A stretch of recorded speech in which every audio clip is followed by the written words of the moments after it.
Hey everybody, welcome back. So, finally got the Jaguar engine installed, which is great. Still a lot of little things to do, a lot of little things, right? So we still have to do accessories and install all the cooling and the air conditioners and wiring up the everything, right? So there's still a lot of work to do, but we're making good progress. October got away from me a little bit between full events. I went to Haunted Weekend down in Richmond, which is a 3-day convention, so that ate up a weekend there. It was super fun though. Definitely suggest if you're in the Richmond area next year, try to go to that convention. It was great. Visiting family, all that fun stuff that you need to do to not go insane as a human being. And if you're working too much, I definitely suggest take some time and go enjoy yourself.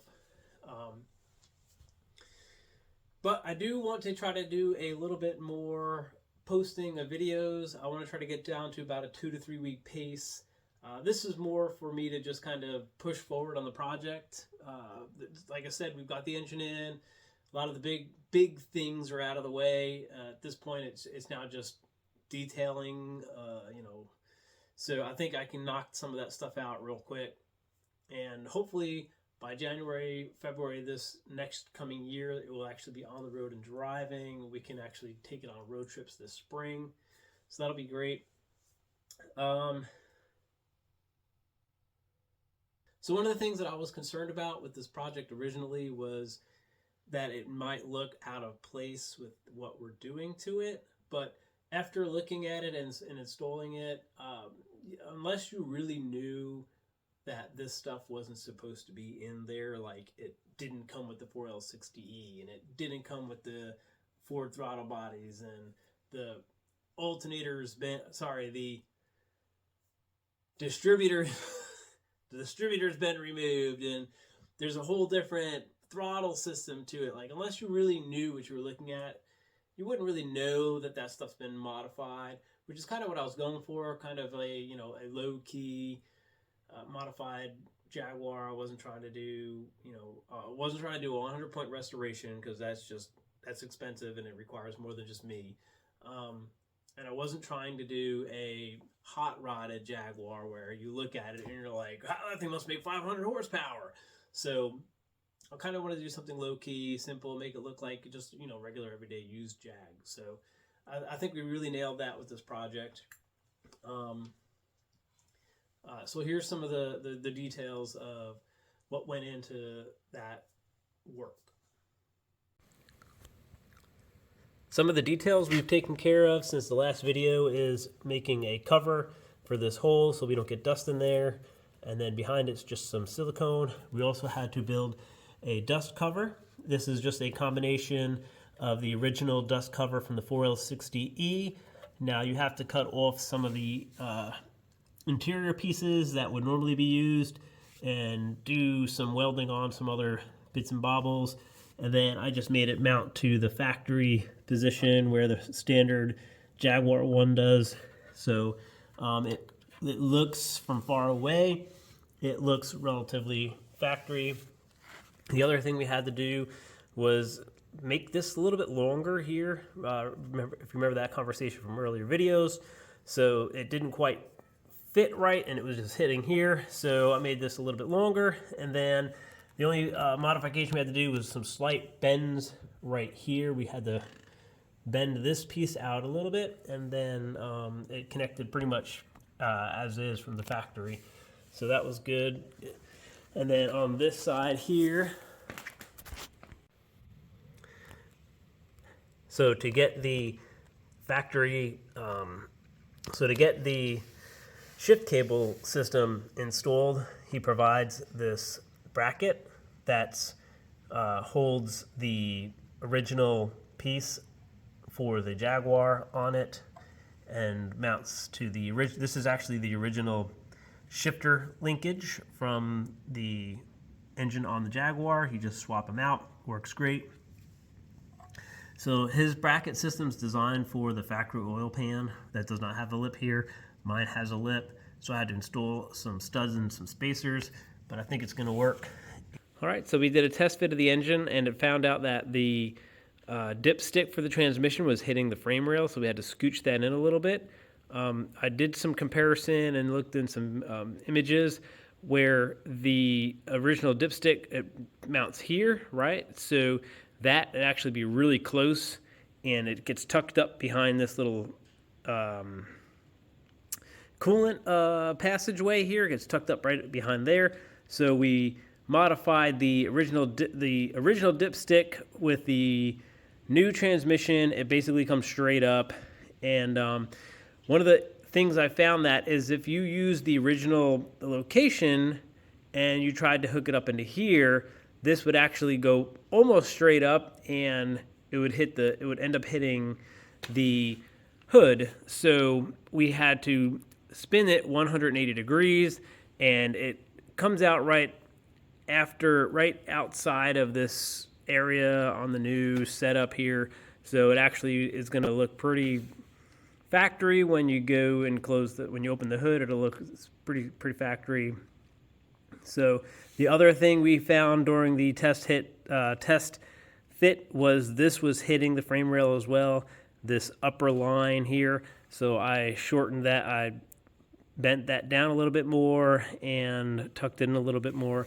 Other than that, we're ready to go and get this engine installed.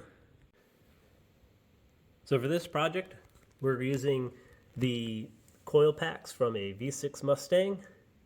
These are just out of a junkyard.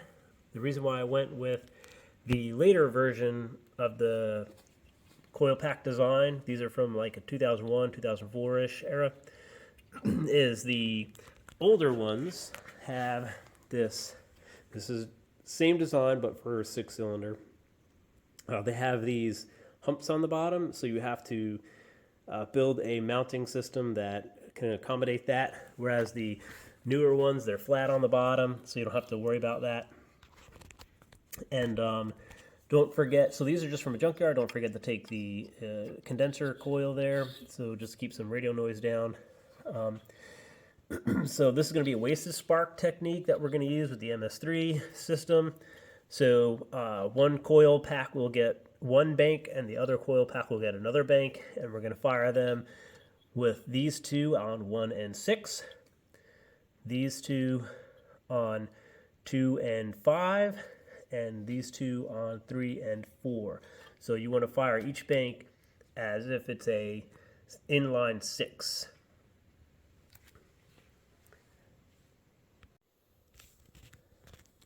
Okay, so we have the wiring harness for the transmission controller wired. We just went down along the cylinder head, down along the side of the pipe for the transmission dipstick, and then just another wiring harness mount here. And we're still waiting on the adapter that needs to be used to adapt to the early style vehicle speed sensors. This is the adapter for the vehicle speed sensor for the older model transmissions to work with the MS3 micro squirt wiring harness. So these connect to the original vehicle speed sensor piece here on the rear of the transmission. And this adapter piece, the other side of the adapter piece, connects to the connector on the wiring harness for the transmission controller. What I'm going to do, because I need a little bit of extra distance and this isn't going to be long enough for me, I'm going to go ahead and elongate the wires in here so we can mount the controller where I would like to have it. All right, so here is the modified adapter for the older style, earlier style output shaft speed sensor for the 4L60Es, and it adapts to the wiring harness here for the micro squirt 4L60E transmission control unit. And what that allows me to do, it allows me to buy up a few inches of wiring harness. So again, we just wired it kind of here. up along the cylinder head, and then this is going to come down and along the wiring harness, along the frame rail here. And if you will notice, it the length kind of matches up with the beginning of the engine. It'll be a little bit more clear what I'm trying to do as we mount this up in the engine bay. But what I'm trying to do is I'm trying to make this whole project, again, when you open this thing up, when you open up the hood and drive the vehicle and look underneath, and I'm trying to make it very much a stock-ish looking kind of concept. So I don't want anybody to open up the hood and be like, oh wow, what the heck did you do? Put a Ferrari V12 in here? You know, I wanted people to open it up and be like, okay, it's a nice clean Jaguar XJS, right? So the transmission control unit will mount actually here where the power resistors are for the original injectors, because what we're doing with the new electronic control unit for the engine is we'll have pulse width modulation, and we actually won't need any kind of resistor for the low impedance injectors that they're using. The stock Jaguar XJS injectors are low impedance, and we won't need this box anymore with the modern day unit. So the transmission control unit will go here, and the wiring harness is going to kind of just follow. It'll come up here, right, and it'll come up along here, along the frame rail. With the rest of this stuff, you really won't even notice it, and mount exactly where an original box is. So it'll look very much like a stock kind of system. So here is the John Carr's cross member installed on the vehicle. Seems to fit fairly nice. The crankshaft here is not fully installed all the way, but it's installed enough to where I can make sure everything fits. It seems to be a nice at the proper angle. It's roughly 0-ish degrees. So that fits good. And the transmission, the only spot where I was really concerned about is at these far edges here. There's not a whole lot of room. There might need some future adjustments. We'll worry about it later down the road. And the other spot where it's kind of really close, it's not hitting, but it's maybe 1/8 of an inch on each one of these pieces there. That's just the far edges. I have already adjusted these a little bit with a little bit of a whack of a hammer, but I think for right now they'll work until down the road. We will adjust it later. Otherwise, it fits fine. The cross member fits in well.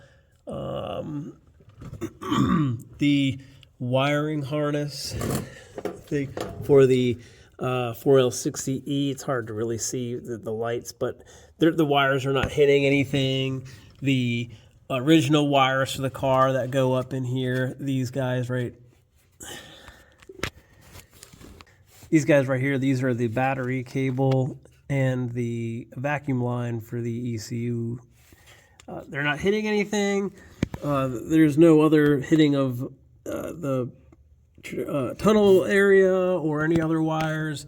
Everything seems to be fitting well. So overall, I'm satisfied with the installation, other than the areas here on the corners being a little too close for my comfort. Again, this vehicle was not designed for the 4L60E, so you gotta make it fit as necessary. Another thing we are going to have to do with this Jaguar is the shifter cable and the way that this mounts into the engine. It doesn't actually go into park all the way. That's kind of where actually in the transmission, that's kind of reverse right there. So I've got to take this whole panel off, and I expected this already, so it's not news to me. But I got to take this whole panel off, and then underneath here is the adjuster to adjust that. It almost, it could almost probably go into park if you really give it a nice little whack right there, but we're not doing it. So for this transmission, it's actually reverse, and then that would be neutral, then drive, then 3, then 2, then 1, right? And that's where it stops. So this needs to be adjusted underneath here, and then that will be good. Now I'm curious to see if this actually will go through park, reverse, neutral, drive, 3, 2, 1, or if 1's going to end up hitting down here and I can't actually get to it, and I'll just put a stop in if that's the case. So it'll only go down to 2, but that's fine. We have an electric transmission, and I have a plan to get us into whatever gear we want, whenever we want anyways. So worry about that later. All right, so we finally got the engine installed in the Jaguar. It took about 3 or 4 times of pulling it in and out just to get some things adjusted. One of those things that we had to adjust was the transmission dipstick, and that seems to be fitting perfectly fine. It's not hitting any of the firewall surrounds or any of the frame rails. It's not hitting any of the piping that is required or the throttle bodies that we added. The addition of the forward intake throttle bodies seems to fit fine. There's plenty of room in here. We're not hitting the body of the Jag, and as a matter of fact, there seems to be more room in here with these installed, and the same is true on the other side of the engine. It's not hitting anything. It is a little bit closer on this side, but not really. The butterfly valves operate appropriately. It's not hitting any of the cables. It's not hitting the fuel lines. The new throttle assembly system here that we had to design doesn't seem like it's going to be above the engine bay. It shouldn't hit the hood or anything. That was one of my concerns. It appears to be lower than the sill back here, so we should be clear of the hood. What else did we do? The wiring modification we did, where we added the pigtail to the wiring harness for the ECU, provided just enough room, so we're going to make a mount and we're going to wire in the ECU for the transmission right here, so that will look like a semi-factory kind of position for something, right? So kind of the goal of this project, right? We mentioned it already. We want it to kind of look to the untrained eye that it's just a regular Jaguar XJS that's been around town more than once. And if you know what you're looking at, when you open up the hood, you'll notice instantly that there's something a little different. So. All right, well, that's it for today. Again, I want to try to get down to a 2 to 3 week pace on these videos just to keep me motivated and working on the project. There's some other things I'm going to be doing after the Jaguar project. I mentioned a long time ago I was going to rebuild the daily driver, so we're already have a vehicle for that, and I'm throwing some ideas across to some of my close friends on what that swap should look like. So we'll cover that later. After this project's done, we'll start covering that project, but in the meantime, that's it for today, and thank you everybody for watching and subscribing. Hope you guys have a good couple of weeks.